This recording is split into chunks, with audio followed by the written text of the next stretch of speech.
So, continuing on with our theme that we kicked off the other day of working with potential, I want to potentially blow your minds a little bit with a bit of quantum physics. So, Eleanor's into that. Someone else up the back is into that, Jenna. It's the doctors and the naturopaths and the psychologists that are into that. So, I want you to just forget everything that you think that you know. And I don't want you to engage your minds. I don't want you to think about what I'm sharing with you. I want you to be in your feeling. I want you to be in your hearts. And I always want you to check, does this feel true to me? Does this feel right to me? Does this resonate with my understanding? Does it help me to gain more understanding? Does it fill in some of the gaps for me? Whatever it is, whatever the journey's going to be. But I want you guys to be in a meditative space as I take you through this, because I'm going to be using lots of words and lots of descriptions and explaining things to you. But again, I just want you to allow the feeling to move you. I want you to let it move through you, and I want to see where you end up with that. See what you make of that. See if it does blow your mind or if maybe it'll depress you. We'll find out. So just take a few moments to make sure that you're nice and settled, and that you're present and you're grounded and you're connected into your bodies, and that you're breathing into your heart centers, ready to receive, ready to greet anew, letting go of anything in you that might want to go, I already knew that, or that doesn't fit with this, or whatever. Let it all go. Let's just be with what is here today.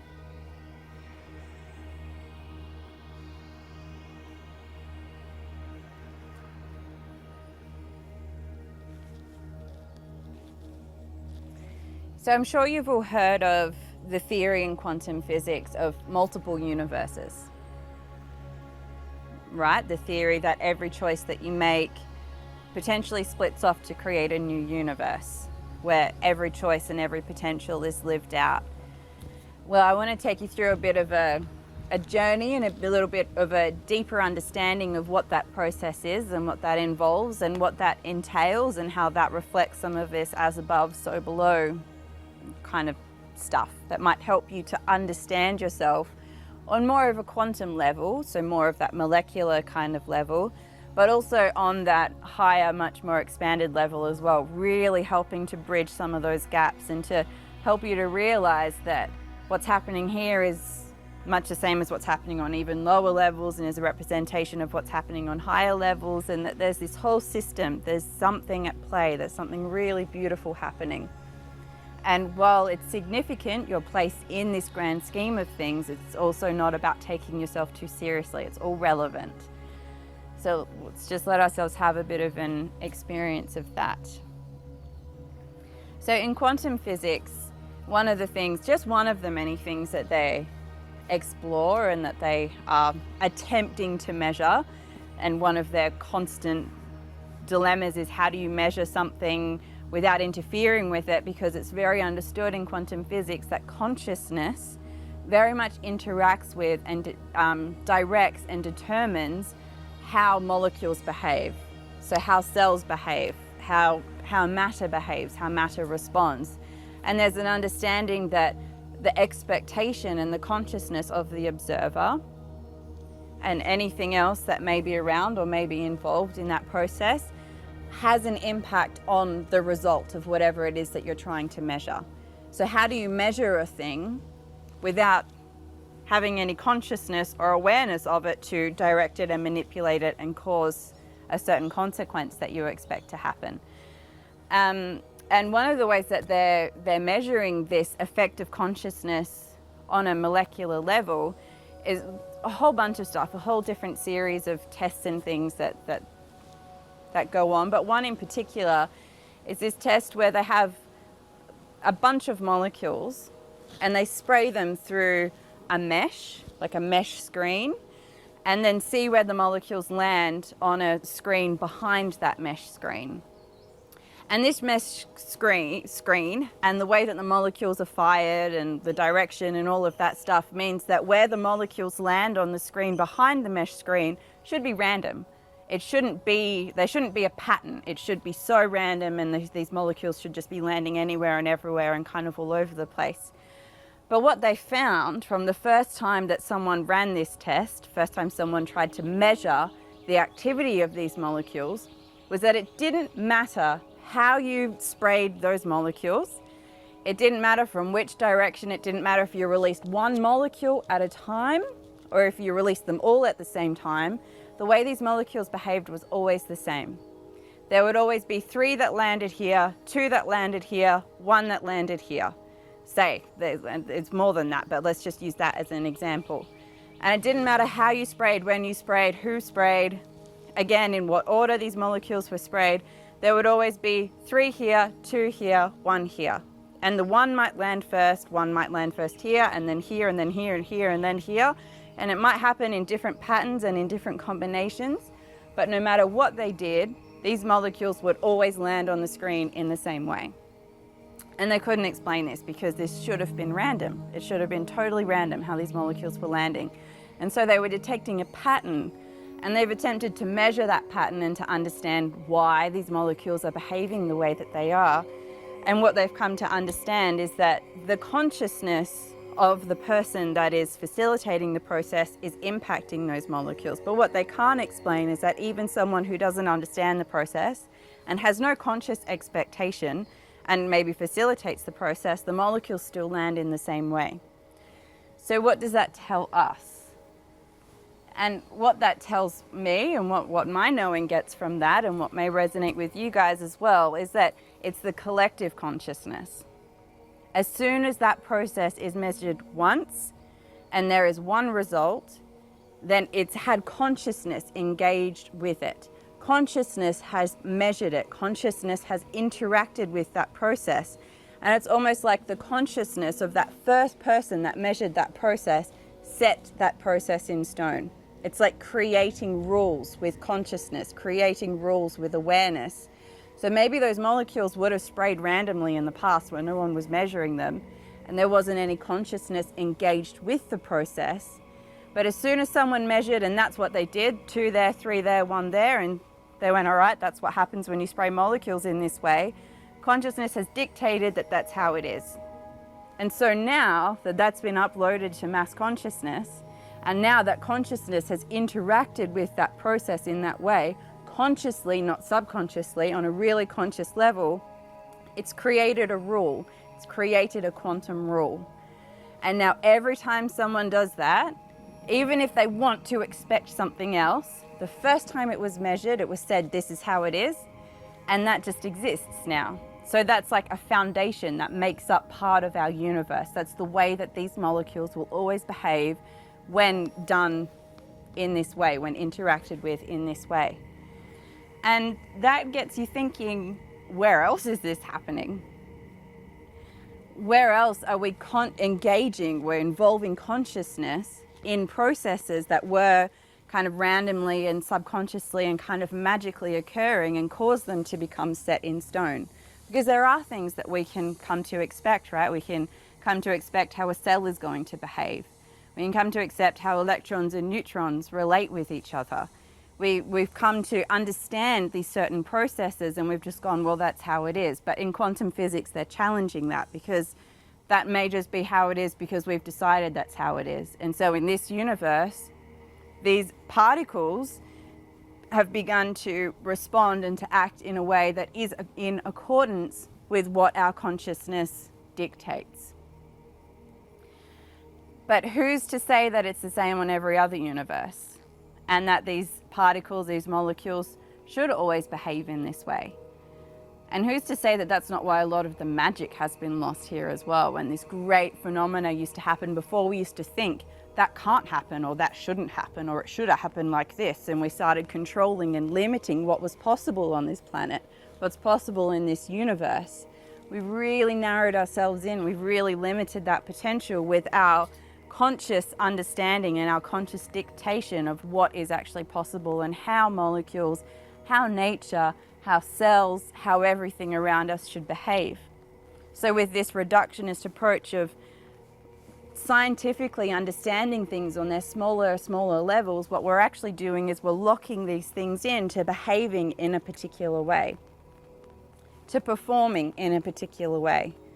So other potentials are lost, other possibilities are lost. We can no longer go stop to a raging volcano and cause the lava to stop midair, because we've come to expect that that's not how this should happen. That's not what should occur.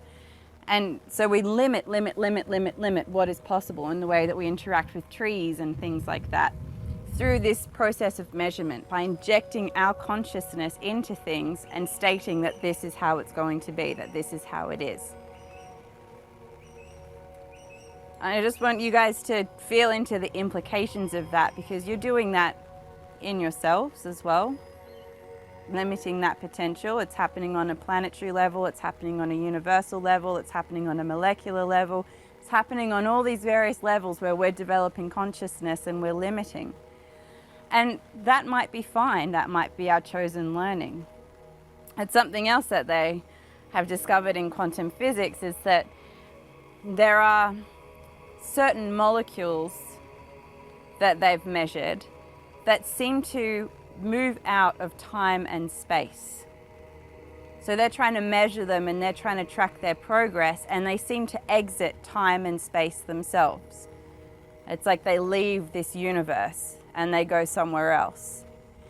And that's very much at the root of this understanding of the multiple universes. What's coming from that is the understanding that although it may play out a certain way in this universe and on this planet, if a potential exists for a molecule to behave in a certain way, and it's not locked in to one way of behaving, then that molecule is going to go off and behave in all of the ways that it could potentially behave, thus sprouting off various different universes where that molecule does behave in different ways. So instead of there being 3, 2, and 1, it might be 5, 6, and 1. And these molecules are leaving our time and space to go and live out these various potentials. And with that then comes the understanding that if that's happening on a molecular level, that's happening on a cellular level, it's happening on a biological level, it's happening with consciousness. And with every choice that we make, every time we're at a point where we could either go this way, this way, this way, this way, this way, this way, this way, or this way, although our consciousness is, we're conscious of the universe in which we make this choice, because that's what's governed by this particular universe, and that's how we dictate that things will be on this universe. All of those other potentials, they don't just cease to exist. They have to be explored. They have to be studied. They have to be seen to their end, because the fact that that potential even exists means that there's energy already moving in that direction. There's force behind that potential. It's not just some vague possibility. There's energy behind it. There's something that's getting ready to create it. And just because you made this choice in this moment doesn't mean those other choices cease to exist. Energy scatters out and it goes on to create all of those choices and to see all of those choices and all of their possibilities to their end. And that's this theory of the multiple universes. I would say infinite universes, because when you begin to understand that that's happening on a molecular level, so for every molecule that exists, when it's making a choice about how it's going to behave, and there's a million possibilities, and so that's sprouting off these million universes, and then it goes this way, and then there's a million more from that, and a million more from that, and a million more from that, and a million more from that. It just goes on and on and on and on and on. And then it's happening on a cellular level, and with every grain of sand that could go this way, could go that way, creates universes that then create universes that create universes that create universes, and on and on and on and on and on. And I could have just said on, or I could have said off, and then that would create a whole other universe that would also go on and on and on and on and on, and creating others and others, because what word comes after that? And there's just all these potentials and all these possibilities that we think no longer exist, but the fact that they were even possible means that they do still exist, and they're actually being seen to their end somewhere. And that's a bit like, whoa, but where? And where do these universes fit? And what's going on? And in what time? And in what space? And how many of me are there? And You got to let all of that go, because that's the human mind trying to understand. You got to remember that time and space cease to exist on these higher levels. It's just pure energy. And it's just energy having an experience of itself. Remember how I said on the first day that everything that's going on here is source experiencing itself? So that's every possibility, every potential. And that means on every level. So this is happening on a physical, three-dimensional level. It's also happening on a 2 and a 1-dimensional level, on a 4th and a 5th and a 6th, and all the way back up to source. That all of this energy, all of these potentials are kind of meeting and bumping in with each other and creating these universes and creating these whole experiences and having these entire interactions, because how else can source experience itself in its entirety? That means the most microscopic, smallest part of source has to interact with every other part of source in every possible combination, in every possible way. So this idea of these infinite universes, when you look at it in that context, it's all happening all at once. It's kind of all happening in the same space, because again, time and space cease to exist. And it's all about every possibility and every potential being realized so that source can know itself inside out.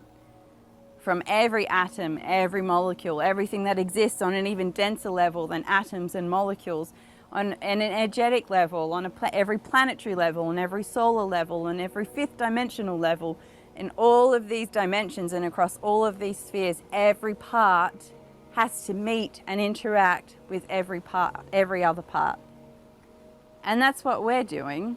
I just flicked a cell off my hand that's gone off and created a whole other universes and universes of possibilities where that didn't happen. Because everything needs to be explored, everything needs to be uncovered, everything needs to be made possible so that source can understand how source works. Source needs to understand sourceness. That's the point of all of this. What am I capable of? What am I made of? What is possible? What does go on? And that's what we're a part of here. And we're a part of that on various levels and in various ways. And part of our role on this human level is to explore some of that, explore those possibilities and those potentials. And then you might ask yourself, but why am I only aware of this universe? Why am I only aware of the timeline that I am aware of?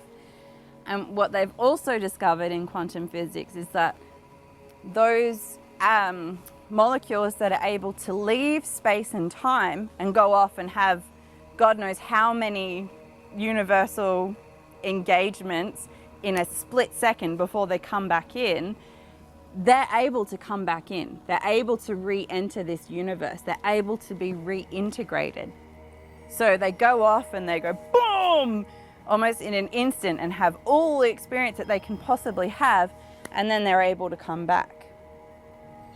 So what that tells me is that although we're capable of creating infinite universes, that's that breath out of source, go forth and have experience, every possibility, every potential. What happens on the other side of that is those infinite universes and that infinite source of experience gets pulled back in. And that's the breath in of source. That source breathing back in all the experience, everything that's ever happened, to kind of pull it in into one thing that creates an enlightened source. And that's what's going on here. So the history that we remember as a planet on planet Earth is just a combination and a culmination of all of the stuff that ever could happen and all of the potentials and all of the possibilities on this planet. But the past, what we remember as being the past and what we recall as being the past, is just the combination of events and possibilities and potentials that would get us to this point. So it's all happened and it's all there, and it's all part of your experience, and it's all going on, and it's all available to you. But as you're going through this ascension process, you're pulling together and pulling in the parts that serve to create that ultimate outcome, to create that ultimate potential. Because we all know that we're going somewhere, right? We know that source is eventually going to finish breathing in and be its enlightened sourceness, having experienced everything and gone through everything and having come to know itself. So we know that there's an ultimate expression. There's like the perfect expression of source. There's the perfect expression of us as the beings that we are, the perfect expression of this universe, the perfect expression of this galaxy, this solar system, this planet, the most refined and integrated and compassionate and understanding and perfect version exist. And this culmination, this bringing in, is bringing in all of the parts that make up that perfection, that make up that ultimate version. So everything that you guys remember as being your past is just the stuff. So you went off and had all this experience. So there was infinite experience. The stuff that you're remembering and that you're recalling and you're calling your past is just the stuff that's actually going to get you to that destination. And everything else kind of becomes redundant, but is also just integrated into all of that. So there's this perfect destination, and then there's everything that gets you there. And that's what you become conscious of. That's what you become aware of. So when we look at it in that way, doesn't it make sense that maybe we're working backwards through time? Maybe that perfect version already exists, and it's actually just, instead of being sprayed out this way and then coming back in, that perfect version already exists and it's spraying out this way and coming back in the other way. Maybe for source to end up as perfection towards the end, there's only 3 roadways in. So you go along those 3 roadways and maybe they fork off into 6 each, and then they fork off into 12 each, and then that takes us back out to our infinite universes, doesn't it? And then that might bring us right back into where we started. So the path that we're on is just what path is going to get us back to source. And we're exploring all the possibilities, we're exploring all the potentials, and it's all getting pulled back in, and you guys are in the process of pulling yourselves in. Infinite expression, infinite experience. You've gone and you've done it all, and now you're in the process of pulling together the parts that are going to build the version of you that is going to be able to contribute, that is going to be useful, that is perfect in that sense, in the sense that it's experienced and it is able to contribute and give something back. And that's kind of become the way that I work now with time and with things happening. It's like it's already happened. That ultimate goal has already happened on a physical level, on a soul level, on a planetary level, on a galactic level, on a universal level, right back up to source. It's already happened. All I have to do is let myself be drawn towards it. Let myself come to it, or let it come to me. And I've begun to see it like I am working backwards through time, and this is all of the stuff that gets me there. This is all of the stuff that's a part of creating that ultimate outcome, creating that ultimate goal, arriving at that destination. And my responsibility is just to pull it all in, to refine it, to make it something that is useful so that it can contribute, so that it can be part of.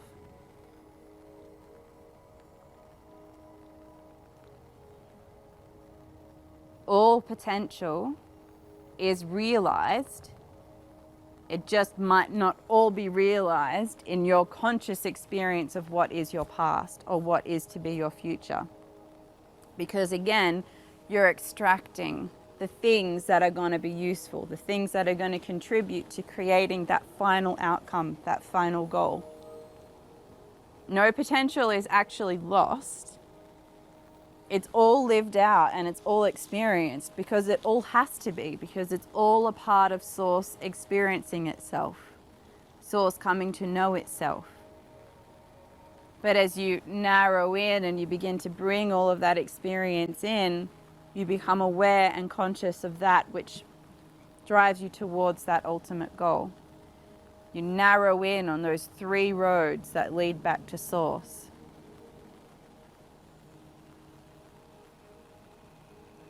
So it's kind of the same at both ends. Here's Source in its baby form, not fully knowing or having had experienced itself, and it goes all potentials, all possibilities, all experiences, all combinations. And then it draws itself back in and it collects all of that wisdom, that knowledge, that understanding, that compassion, everything, all of that comes in to create perfect source. And we experience it like this mass amount of time and space. But when you go out far enough, it's like it's all happening in an instant. Source kind of explodes and pulls itself back together in the same space, in the same time, in the same moment. It's all happened, it's all there. And we're just in the process of going along all of those tendrils that were that explosion, that big bang, exploring all of that so that it can be brought back together consciously. So it wasn't just mindless, it had consciousness engaged with it.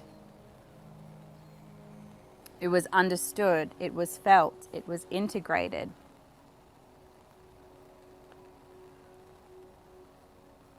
How many sources are there? If that can happen in the same time and the same space, maybe it's this big, maybe it's like a cell in your body, this source that we're experiencing. Who knows? It's infinity. It goes on and on and on and on and on. So how seriously can you take yourself really when you look at that and see it from that point of view? It seems slow. It seems like it's taking a really long time. It seems like it's drawn out. It seems like it's significant. It seems like it's the end of the world. But in the grand scheme of things, Source just took a breath. And we're just a part of that experience happening.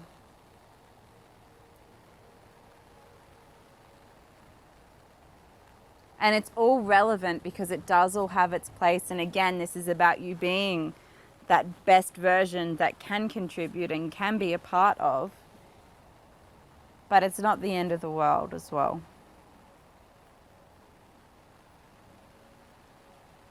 So it's all happening all at once. It's already happened. It's all going on. It's all being realized. Yet here you are.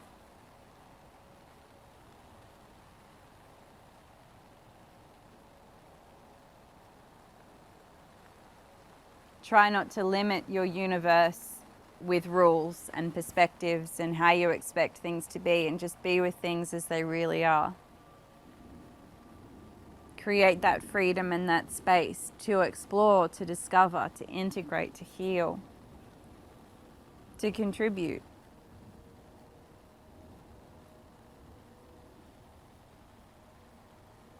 And this is the understanding that we get just by studying molecules. Smallest parts. That this is what is occurring, and it opens us up to having these realizations on these grander scales and these bigger levels, all the way back up to Source. That's pretty cool. So it's all relevant. It all has its place. Everything is going through that same process. Everything is involved with and a part of that process.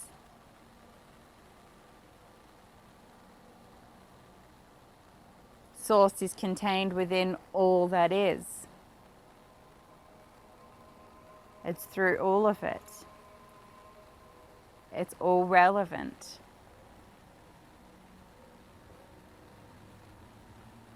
But when you look at Source going,